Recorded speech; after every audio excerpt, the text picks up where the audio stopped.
మీరు చాలా ఎన్కౌంటర్ తప్పించుకున్నారు కదా, ఒక చెప్పండి ఒక ఎన్కౌంటర్ గురించి, మీకు బాగా గుర్తుండిపోయిన ఎన్కౌంటర్. బాగా గుర్తుండిపోయిన ఎన్కౌంటర్ అంటే నేరల్లది పెద్ద ఎన్కౌంటర్. నేరెళ్ళే ఎంతమంది చనిపోయారు అందులో? కామ్రేడ్ నలుగురు చనిపోయారు. ఏం జరిగిందమ్మా రోజు? ఎవరెవరు ఉన్నారు అక్కడ? అక్కడ ఎంతమంది ఉన్నామంటే సాగర్ అనేటైనా ఉండే, పద్మక్క, ఆ రోజు ఎంతమంది ఉన్నాం, 5-6 ఉన్నాం. ఎంతమంది? ఎక్కడ జరిగింది? నేరల్లనే. ఎన్ని గంటలకి? 8 అయిందచ్చు, 8-8:30 అయిందో 9 అయిందో ఉదయం. మేము పొద్దుకే ఊరలను పిలిపించుకున్నాం, మాట్లాడినాం. మా దగ్గరికి ఒక జర్నలిస్ట్ వచ్చేది ఉండే ఆ రోజు జర్నలిస్ట్ వచ్చేది ఉంటే నేనే అక్కడికి పోయినా. బడికాడికి వస్తాడని అంటే నేను అక్కడికి పోయినా. చాలాసేపు ఉన్నా, గంట సేపు అంటే పొద్దుకి 6 గంటలకు ఆయన వస్తాడని అంటే 6-7 గంటల దాకా అక్కడ ఉండి వెళ్ళొచ్చిన. వచ్చాడు ఆయన జర్నలిస్ట్? రాలే. ఆయన పేరు శంకర్ అని జర్నలిస్ట్ ఉండే. అయితే ఆయన రాలేడు. 6 నుంచి 7 దాకా ఉన్నా ఊరు లోపల, రాలేడు. పొద్దుకి ఊరలను పిలిపించుకున్నాం, మాట్లాడినాం. మాట్లాడి తెల్లవారుజామున పొద్దుకి అన్నం వండిపించుకున్నాం. అందరం పొద్దుగాల గుట్టెక్కినాం, నీళ్ళు తీసుకొని తిన్నాం. పొద్దున్నే తిని పడుకున్నాం. సెంట్రీ డ్యూటీ నాదే ఉండే. నేనే సెంట్రీ చేసిన.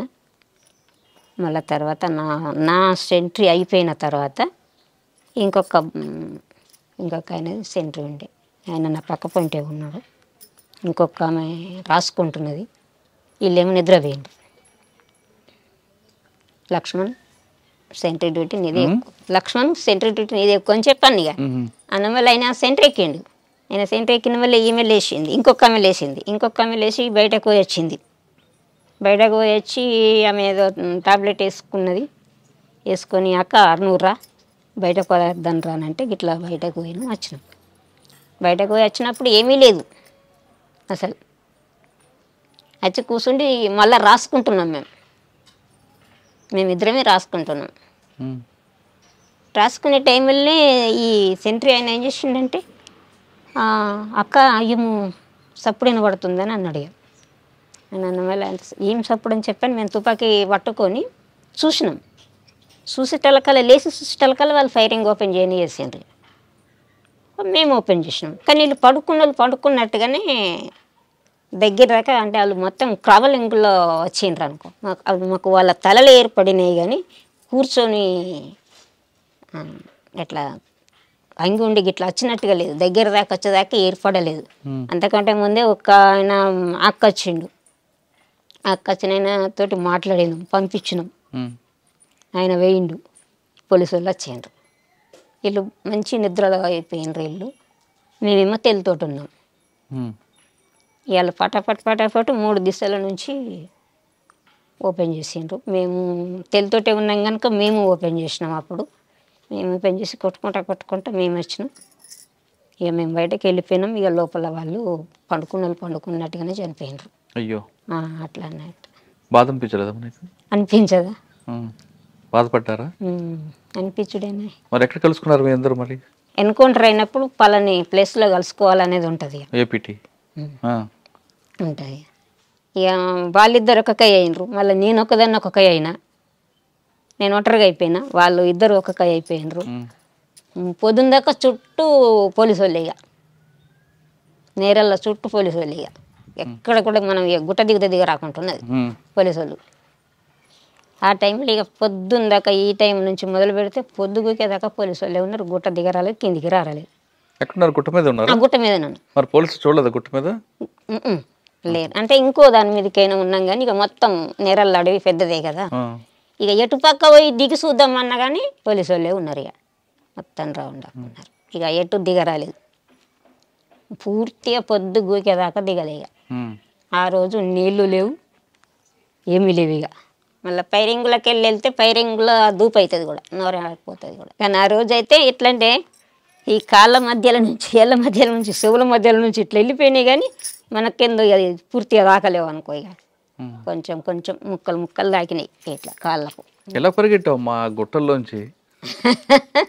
ఎలా పరిగెత్తావనంటే అప్పుడు ఏమనిపించేది, అప్పుడు ఏది అనిపించేది. ఫైరింగ్లో ఉండడం ఏమనిపించేది, ఫైరింగ్లోకి వెళ్ళడం ఏమనిపించేది, అప్పుడు ఏమనిపించేది. పరిగెత్తడం అంటే చాలా పరిగెత్తుతాం, కొట్టుతాము వెళ్తాం కదా. ఎట్లా మనకు అది శిక్షణ ఉంటుంది కనుక మనం ఫస్ట్ దెబ్బ కొట్టి తర్వాత వెళ్ళాలి. మనం ఎంత ఉరికితే వాళ్ళు మన ఎంబడవాడు ఉరికి రారు, ఉరికేస్తారు కదా. ముందు ఫైర్ చేసి కాసేపు ముందుకు కాసేపు ముందుకు అట్లా అన్నట్టు. ఇక కొంచెం మనుషులు వాళ్ళు కాంట్రాక్ట్ ఫైరింగ్ ఆఫ్ చేసి ఉండడమే. ఇక సాధారణంగా సెంట్రీ అంటే ఏం చేస్తారు మీరు? సెంట్రీ అంటే ప్రొద్దున 2 గంటలు నిలబడి ఉండాలి ఇక మొత్తం. అంటే చుట్టూ చూడాలా? చుట్టూ చూడాలి, చుట్టూ చూడాలి. ఆ సెంట్రీ వేయడం కూడా నేర్పుతారు మన కళ్ళను ఎట్లా దింపాలా, కిందికి ఎట్లా దింపాలా, మీదకి ఎట్లా దింపాలనేది అది కూడా ట్రైనింగ్ ఇస్తారు. చెప్తారు కండ్లని ఇట్లా ఇట్లా ఉండాలి ఇక ఇట్లా మొత్తం మొత్తం ఇక కండ్లు దింపుడు కూడా ఉంటుంది అందులో ట్రైనింగ్ లో. మన కంటి చూపు కూడా అట్లా ఉండాలి అనేది చెప్తారు. అంటే కళ్ళే చెప్పాలి, కళ్ళే చెప్పాలి, కళ్ళు మొత్తం ఇక కిందికి మీదికి వెళ్ళి ఇట్లా తిరగాలి రౌండ్ అట్లా. ఇవి ఎవరైనా మనకి శత్రువు కనబడ్డారు అప్పుడు ఎలా చెప్పాలి వాళ్ళకి? మళ్ళీ ఇక్కడ 2 ఉంటారు కదా, శత్రువు వచ్చిండ్రంటే మన పొంటి ఇంక 2 ఉంటారు, లేకపోతే 1 ఉంటారు. అట్లా అన్నట్టు వాళ్ళకి సైకిల్ చెప్పాలా, మాటతో చెప్పుకోవచ్చు, మాటతో చెప్పుకోవచ్చు. పైన ఉంటారు మీరు? పైన ఉంటారా? కొద్దిగా దూరం ఉంటారు ఇక, దళం కొంచెం దూరం. సార్ నేరేలు ఎన్కౌంటర్ ఒకటి తప్పించుకున్నాం, ఇంకొక 2 తప్పించుకున్నారు కదా మీరు? ఇంకో 2 ఇంకోటి ఏంటి? పైడు మడుగానే ఉంటది అక్కడ ఎన్కౌంటర్ లో. అక్కడ ఎలా? ఇందాక జరిగిన ఎన్కౌంటర్ లో ఎవరు సమాచారం ఇచ్చారు పోలీసులు మీరు అక్కడ ఉన్నారని?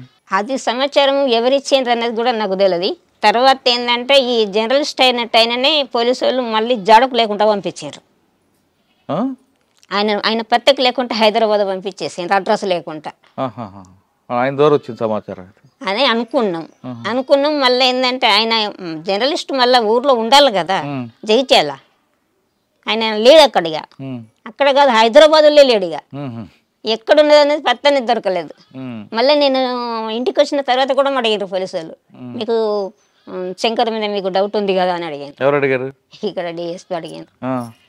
4 వైపుల నుంచి చుట్టుముట్టిన నువ్వు అందులోకి వెళ్ళి ఎట్లా వచ్చినావు ఇంకా తను అడిగాను. ఇంకో ఎన్కౌంటర్ చెప్పమ్మా. ఇక పెడుమడుగుది దాంట్లో 3 చనిపోయినారు. పెడుమడుగులు ఈ గంగుల వెంకటస్వామి, రమేష్ కమాండర్ అంటే చూడు, ఆయన భార్య. మీరు ఉన్నారు అక్కడ? అక్కడ మేము. అది ఎలా జరిగింది? అది మా దళంలో ఉన్న సభ్యుడిని ఇంటికి అంటే మాకు పరిచయం ఉన్న వాళ్ళ దగ్గరికి భోజనం చెప్పి రమ్మని తోలేసినాం. తోలేస్తే ఆయన ఏం చేసిండంటే ఆయన అంతకంటే ముందే పోలీసులకు మారిపోయిండు. పోలీసులతో మారిపోయింది ఆయన. ఆ మారిపోయిన సంగతులు మాకు తెలియదు. ఆయనను పంపించినాం. ఆయనను పంపిస్తే ఆయన ఏం చేసిండంటే ఆ భోజనం కడుకు పోవాలా డైరెక్ట్గా బస్ ఎక్కి కొరట్ల వేయండు. అప్పుడు ఫోన్లు గిండ్లు లేవు కదా, డైరెక్ట్గా ఆయన పోలీసుల దగ్గరికి వేయనని చెప్పిండు నాకు కూడా. ఆయన అట్లా వేయండి పోయి వచ్చిండు. ఆయన వచ్చితేనే పోలీసు వాళ్ళు వచ్చిండ్రు. ఇంకప్పటికి అన్నం రాలేదు, ఈయన వచ్చిండు. అప్పటికెప్పుడంటే ప్రొద్దున పోయిన మనిషి 2-3 గంటలకు వచ్చిండు. ఆయన పోయిన మనిషి 2-3 గంటలకు వచ్చేకల్లా ఈయన ఇప్పటిదాకా రాలేడు. ఎందుకు మాకు డౌట్ వచ్చింది. డౌట్ వచ్చి మరి చదువుకుందామని చెప్పి చదువుకుంటున్నాం, ఇక్కడికి వెళ్ళిపోదామని చదువుకుంటున్నాం. కలసి పోలీసు వాళ్ళు ఫైరింగ్ రెడీ చేసారు. అది అన్ని పొలాలు, పసుపు తోటలు. అయితే ఇంట్లో కూడా ఏమైందంటే పండుకున్నారు. ఒక ఆయన పండుకున్నాడు. ఈమె మాతో వచ్చింది ఫైరింగ్లో, వెంకటస్వామి భార్య. మేము ఇట్లా బయటకు వెళ్ళినాం కానీ ఆమెకు మాకు ఆమె అక్కడుండి ఫైరింగ్ చేసింది, నేను ఇక్కడుండి ఫైరింగ్ చేసిన. నాకు ఇటుకి పసుపు తోట ఉన్నది, నేను తోటలోకి వెళ్ళిన, నాకు దాకలేదు దెబ్బ, ఆమెకు దాకింది. నా పక్క పొంటే ఉన్నది, ఆమెకు తోట దాకింది, ఆమె చనిపోయింది. నేనేం పసుపు తోటలో నుంచి బయట చేసుకుంటా నేను బయట అట్లా. మళ్ళీ మేమందరం కలిసినాం. ఈ ఊర్లోకి తోలేసిన ఆయననే మాకు కాంటాక్ట్ కాడికి ఆయనను పంపించినాం. మళ్ళీ మాకు చింతకుంటలో కాంటాక్ట్ ఉండే. ఆయన నాకు ఏం చెప్పిందంటే ఈ టీంకు లీడర్గా నేనే ఉన్నా అప్పుడు. ఆమె చనిపోయిన ఆమెనేమో కతలాపూర్ ఏరియాకి ఆమె ఉండే. ఆమె కమాండర్గా ఆమె ఉండే, ఇక్కడ టీంకేమో నేను ఉంటిని. ఆమె చనిపోయాయి. అయితే మళ్ళీ అక్కడికి ఈ ఎప్పుడైతే అన్నం కోసం పంపించినామో ఆయనని అక్కడికి పంపించిన. మళ్ళా పంపించి మరి ఆ రూట్ చెప్పిన ఇంటర్నెట్ ఇట్లా ఈ మధ్యాహ్నం నుంచి ఇట్లా పెద్దగుండు కాడికెళ్ళి ఒక తవ్వు ఉంటుంది, ఆ తవ్వ నుంచి ఇట్లా వెళ్ళు అని చెప్పని రూట్ అడ్రస్ అంతా చెప్పి తోలేసిన. ఆయన అటు పోలే, చక్కగా మెట్టిపల్లి పోయి మళ్ళా ఆయన మెట్టిపల్లి పోయి మెట్టిపల్లి కాడ బస్ ఎక్కి బండి ఎక్కి మళ్ళీ అక్కడికి పోయి అక్కడ మళ్ళీ హరిదళం అని ఉండి మళ్ళీ ఆయన మేము కలిసినాం. ఇక ఇంకొక ఎన్కౌంటర్లో ఇంకొక ఎన్కౌంటర్ ఇక అది మధ్యమల్లి ఎన్కౌంటర్. ఇది పెద్ద మడుగు, అది మధ్య మడుగు, ఇది పైడు మడుగు. పైడి మడుగు ఈ కోరట్ల మండలంలో పైడు మడుగు. ఇక్కడ ఇది అక్కడ మధ్య మడుగు ఎక్కడ? అటుకై మధ్యమల్లు అది రాజన్న సిరిసిల్ల. అక్కడ ఎలా జరిగింది? 70 మంది ఉంటాము అప్పుడు. పెద్ద కాన్ఫరెన్స్ అది. పై కమిటీ వాళ్ళు ఉన్నారు, స్టేట్ లెవెల్లో అందరూ ఉన్నారు అప్పుడు. బాగా పెద్దది అది. అది పెద్దదైతే పొద్దుకి పండుకున్నాం. ఆ రోజు అంత ఉన్నాము. ఒకరోజు జెండా ఆవిష్కరణ చేసినాము, జెండా ఎగిరేసినాం, అక్కడ స్తూపం కట్టినాం, జెండా కట్టినాం, అన్నీ మంచిగానే చేసినాం. అక్కడ అప్పుడే నన్ను ప్రమోట్ చేసిండ్రు అందులో. మీకా? ప్రమోషన్ చేసి ఎల్జిఎస్ కమాండర్గా ప్రమోట్ చేసిండ్రు. నన్ను పైలట్ టీంలో పెట్టిండ్రు. ఆ పెట్రోలింగ్ ఓవుడు మబ్బుల మొదటి బ్యాచ్ పెట్రోలింగ్ ఓవడానికి ఆయన భాస్కర్ అనేట ఆయన జిల్లా కమిటీ మెంబరే. ఆయన ఆ రోజు ఈయన కూడా ఉండొచ్చు కానీ నాకు అంత ఐడియా లేదు. ఈ మల్లేసు కూడా ఉండొచ్చు కానీ ఒక 4-5 పోయినాం. మేము బయటకు వెళ్ళి పెట్రోలింగ్ చూసి వచ్చేటకల్లా మధ్యలో ఫైరింగ్. ఎంతమంది?